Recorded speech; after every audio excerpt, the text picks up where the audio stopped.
E aí, galera, beleza? Tenho certeza que sim. A vida é muito boa e sempre vai dar certo. Leitura, paráfrase, síntese, revisão e questões. Nós estamos falando de apreender aquele conteúdo que nós precisamos para a prova. Nós, neste vídeo, vamos do inciso 11 ao inciso 20.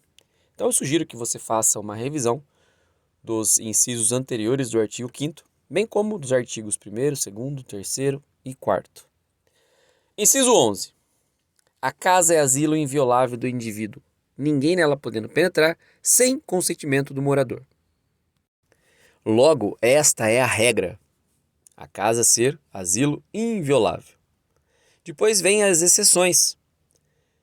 Primeira exceção, a regra. Consentimento do morador. Se ele deixar você entrar, tranquilo. Depois, salvo em caso de flagrante delito ou desastre, ou para prestar socorro, ou durante o dia por determinação judicial. Então, a regra é de que não pode entrar na casa, porque ela é impenetrável, salvo se tiver consentimento do morador, primeira hipótese. Flagrante delito, segunda. Desastre, 3. Prestar socorro, 4. Durante o dia por determinação judicial. Então, o que você vai anotar no inciso 11? Exceção à inviolabilidade da casa. Exceção à inviolabilidade da casa. E aí você pode anotar ou só ficar para você mesmo, para você sempre lembrar, que é o caso de consentimento do morador, flagrante delito, desastre, prestar socorro ou durante o dia. Então, no inciso 11, coloque a exceção à inviolabilidade da casa como síntese. Inciso 12. É inviolável o sigilo da correspondência e das comunicações telegráficas e de dados e das comunicações telefônicas. Novamente, tem aqui a regra, a inviolabilidade do sigilo da correspondência, das comunicações telegráficas, de dados e das comunicações. Agora, das comunicações telefônicas. Agora vem a exceção. Salvo, ou seja, exceção. Esse salvo leia exceção. No último caso, por ordem judicial, nas hipóteses e na forma que a lei estabelecer para fins de investigação criminal ou instrução processual penal. Logo, a inviolabilidade da correspondência, das comunicações telegráficas, de dados, elas permanecem invioláveis. Qual que é a única exceção? Comunicações telefônicas. E vai ter que ser nos termos da lei depois do juiz autorizar, tá bom? Então, coloque assim, inviolabilidade da correspondência, das comunicações telegráficas e de dados. E coloque um tracinho, escreva comunicações telefônicas e coloque um asterisco, porque isso, a hora que você estiver olhando, você vai lembrar que se for por ordem de juiz, nos termos da lei, a lei é essa que está aqui embaixo, a 9296, você vai ter os motivos pelos quais é possível, né, violar a comunicação telefônica. Tranquilo? No inciso 13, nós temos: é livre o exercício de qualquer trabalho, ofício ou profissão, atendidas as qualificações profissionais que a lei estabelecer. Então, a regra é a liberdade, trabalhar para realizar qualquer tipo de profissão. A única coisa que nós vamos ter barreiras na lei. Por exemplo, se você quiser ser advogado, vai fazer o curso de Direito, e o que a lei determina? Um exame de admissão à Ordem dos Advogados do Brasil. Então, continua livre, qualquer trabalho, ofício ou profissão, mas tem que atender ao que a lei estabelece.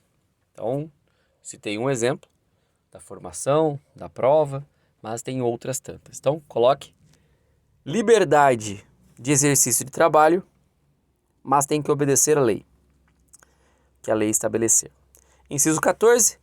É assegurado a todos o acesso à informação e resguardado o sigilo da fonte, quando necessário, ao exercício profissional. Então, acesso à informação e sigilo da fonte. Obviamente, se nós tivermos qualquer tipo de agravo, se for qualquer conduta que tenha, por exemplo, alguma coisa a ver com crimes contra a honra, como injúria, difamação, calúnia, aí já é uma outra seara. Aqui nós estamos falando o acesso à informação e o sigilo da fonte, principalmente para os jornalistas, por exemplo. Inciso 15. É livre a locomoção no território nacional em tempo de paz, podendo qualquer pessoa, nos termos da lei, nele penetrar, permanecer ou dele sair com seus bens. Também conhecido como direito ambulatorial.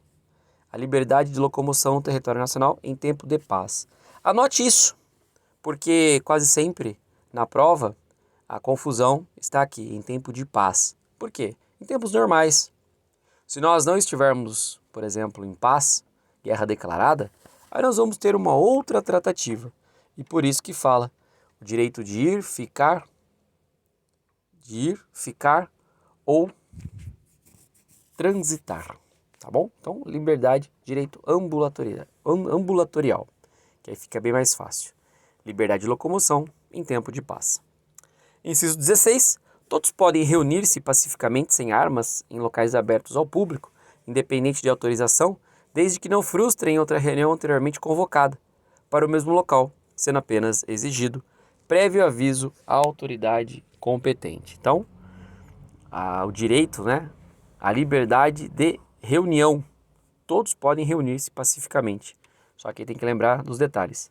Não pode ter arma, não precisa ter autorização, mas é necessário fazer a comunicação à autoridade competente, que aí não é um pedido de autorização, e sim o aviso, tá bom? Então, liberdade de reunião sem armas e prévio aviso.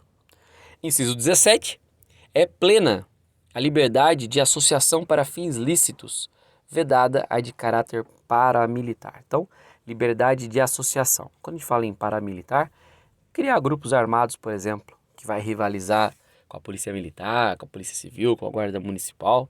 Então, é isso que não se permite. Então, liberdade de associação para fins lícitos.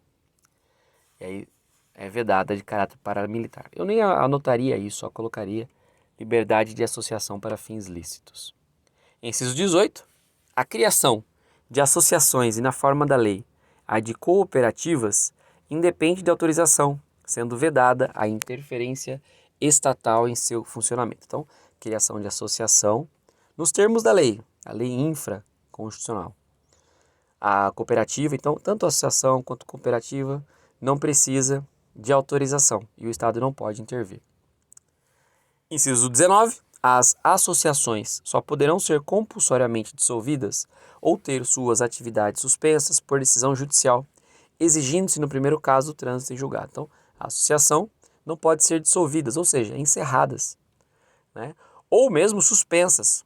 Apenas vai ter essa atividade suspensa se for uma decisão de um juiz. E se for para dissolver compulsoriamente, tem que ter o trânsito em julgado, ou seja, uma sentença que não cabe a mais recurso. Então, a associação para ser suspensa, decisão judicial, e para ser dissolvida, precisa do trânsito em julgado, que é uma decisão que não cabe mais recurso. Inciso 20. Ninguém poderá ser compelido a associar-se ou a permanecer associado. Quando eu falo ninguém poderá ser compelido a associar-se ou permanecer associado, que ninguém pode ser obrigado a entrar em uma associação ou, uma vez que queira sair, continuar. Então, a liberdade também para associar-se ou para sair da associação. Tranquilo? Fácil. Nesses incisos que nós vimos, do 11 ao 20, o que a gente percebe é uma facilidade de compreensão, mas os detalhes. E qual que é o problema, às vezes, quando você está estudando? Às vezes, naquela soberba, dizer, isso aqui eu já vi muito, não vou estudar. Então, aprofundadamente. A cada concurso que você presta, volte a estudar, como se nada soubesse, para fixar aquilo que já sabe. Tranquilo? Estamos juntos. A vida é muito boa e sempre vai dar certo. No próximo vídeo, continuaremos no artigo 5º, inciso 21. Valeu, galera!